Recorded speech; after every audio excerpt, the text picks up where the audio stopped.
Helen was 35 when life hit her the hardest. She had spent 7 long years married, trying so hard to have a baby. But nothing worked. Then, one day, her husband just left. He didn't say goodbye to her face. He just left a small note on the kitchen table. "I can't do this anymore. I'm sorry." That was it. Just those few words, and he was gone. No hugs, no last talk. Just a quiet house where their love used to be. Helen picked up the note. She read it again and again, wishing the words would magically change. But they didn't. And the terrible feeling of being alone, like a heavy blanket, stayed with her. She felt a deep shame, a broken heart, and the sad feeling that her dreams were all slipping away. More than anything, she had wanted to be a mother. Now, she was alone. No child, no husband, and so many questions filled her head. Who was she now? What was her life without him? Without a family of her own? But Helen was strong. She wasn't the kind of woman to stay sad and lost forever. She knew she had to find a new path. Helen looked for something, anything, to make her feel alive again. She saw an ad for a mission trip to Africa. It was a chance to help others, to go far away from her empty house and sad memories. She signed up. She didn't know what she would find there, but she felt a small pull, a tiny hope. The journey was long. She flew over oceans and lands, watching the world change outside her window. When she landed in Africa, everything was different. The sounds, the smells, the bright colors, it was all new. She saw so much life, but also so much need. Then, one rainy afternoon, it happened. Helen was helping at a small shelter for children.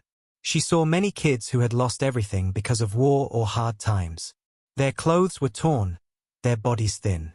But it was their eyes that truly spoke to her. Some eyes looked sad, some looked lost, but others had a spark, a tiny bit of fire. She saw a group of girls, sitting quietly in a corner. They were different ages, from different places. Each girl had a story of pain that was too big for their small shoulders. Helen watched them.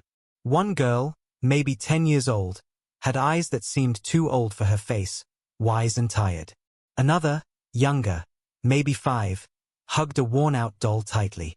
A third, a teenager, tried to comfort a smaller, crying child. Something inside Helen moved. It wasn't just pity. It was a strong feeling, like a bell ringing inside her heart. She thought of her own empty arms, her wish to be a mother. And then she looked at these girls, who had no one. Without thinking too long, without even a tiny bit of fear, Helen knew what she had to do. It was a big, surprising idea, an idea most people would call crazy. But for Helen, it felt completely right. She walked over to the women running the shelter. "I want to adopt them," she said. The women looked at her, surprised. "All of them?" one asked gently. Helen nodded, her voice steady. "Yes, all 5. And just like that, her life changed forever. She chose 5 girls. They were all different, from different regions, different tribes. But they all carried the quiet scars of a past that had taken too much, too soon. Helen felt a new purpose, a clear path opening before her. She was no longer just Helen, the woman who had lost her husband and her dream.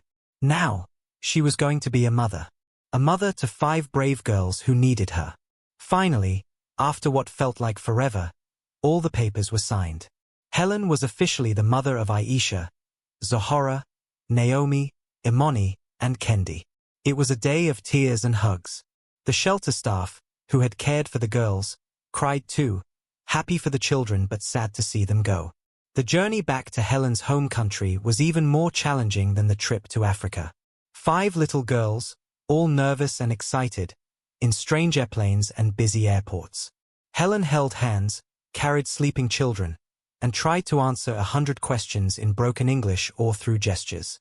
She felt a joy she hadn't known was possible, but also a huge responsibility. When they arrived at Helen's house, it was a moment of mixed feelings. The house, which had once felt so empty, now seemed huge and full of echoing silence. Helen had worked hard to get it ready. She had painted rooms in bright colors, bought small beds, and filled a toy box. The girls walked in slowly, their eyes wide. Everything was so different. The clean, quiet rooms, the strange furniture, the endless supply of clean water from a tap. It was all new and a little scary. For weeks, they stuck close to Helen, exploring their new world with cautious steps. Growing pains and hard-earned joys. Life with 5 spirited girls was a roller coaster for Helen. Every day brought new lessons, new challenges, and new reasons to smile. The girls were like tiny sponges, soaking up everything.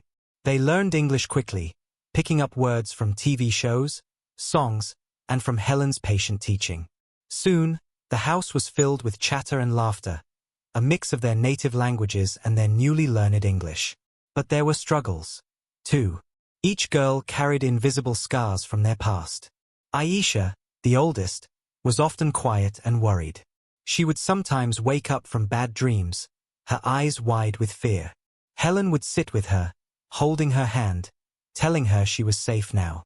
It took a long time for Aisha to truly believe she had a permanent home and a loving mother. Zahora was still very shy. School was hard for her at first. She missed her old life, even the tough parts, and sometimes she just wanted to hide. Helen found ways to help her open up, like drawing pictures together or reading simple stories. Slowly, Zahora started to make friends and find her voice. Naomi, with her bright energy, sometimes struggled with rules. She was used to being free, and a structured home life was new. Helen had to be firm but loving, teaching Naomi about boundaries and safety while still letting her joyful spirit shine. Imani was a sweet, gentle soul, but she was prone to getting sick. Helen spent many nights by her bedside, worrying and caring for her. It was a constant reminder of how fragile life could be, but also how strong her love for Imani was. And Kendi, the youngest, still needed the most hands-on care. She missed the comfort of her early caregivers and would sometimes cry for no clear reason. Helen held her close, sang to her, and gave her all the cuddles she needed, slowly helping Kendi feel secure and loved. Helen worked incredibly hard. She had used much of her savings for the adoption process and to get the house ready. Now, she needed to earn enough to feed, clothe, and educate 5 growing children. She took on extra work, sometimes tutoring in the evenings after the girls were asleep, or working weekends. She learned to budget every penny, to make meals that were tasty and cheap, and to fix things around the house herself. There were nights she fell into bed, bone-tired, wondering how she would do it all. But then she'd hear a soft giggle from one of the girls' rooms, or remember a sweet drawing they'd given her, and her heart would swell. This was her purpose now. Years flew by. The little girls grew into strong, smart, and kind young women. They never forgot where they came from, and they never forgot Helen's immense sacrifice and love. They saw how hard she worked, how she always put them first, how she struggled but never complained.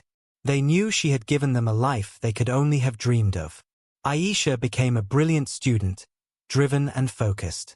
She studied law, determined to help others who had been through hard times. Zahora, once so shy, found her voice through art. She became a talented painter, her canvases telling stories of beauty and hope. Naomi, still full of life, used her energy to help people.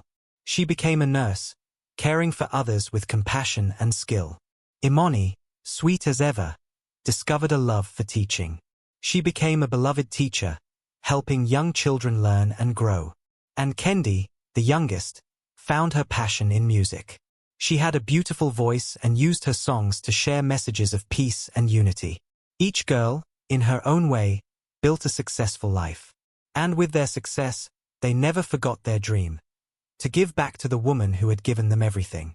They saved their money, planned in secret, and worked together.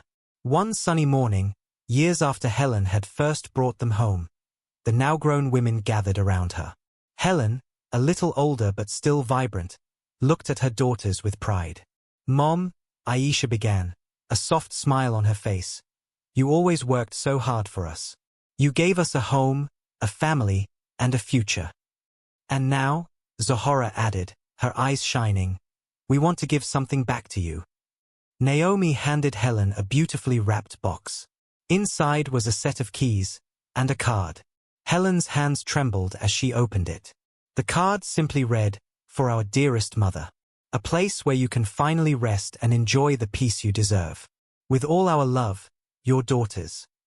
Outside, a sleek car was waiting. Confused but touched, Helen got in with her girls. They drove for a while, until they stopped in front of a magnificent house. It wasn't just a house. It was a mansion, beautiful and grand, surrounded by green gardens. It was a place of comfort, peace, and quiet luxury. Tears streamed down Helen's face. She looked at her daughters, these 5 women who had once been lost children, and now stood tall and successful beside her. They had not only healed her heart but had built a testament to their love. This mansion wasn't just a building, it was a symbol of their journey, a monument to a mother's selfless love and the unwavering bond of a family built not by blood, but by choice and by heart. Helen had given them a home, and in return, they had given her a palace of love, a dream she never knew she could have.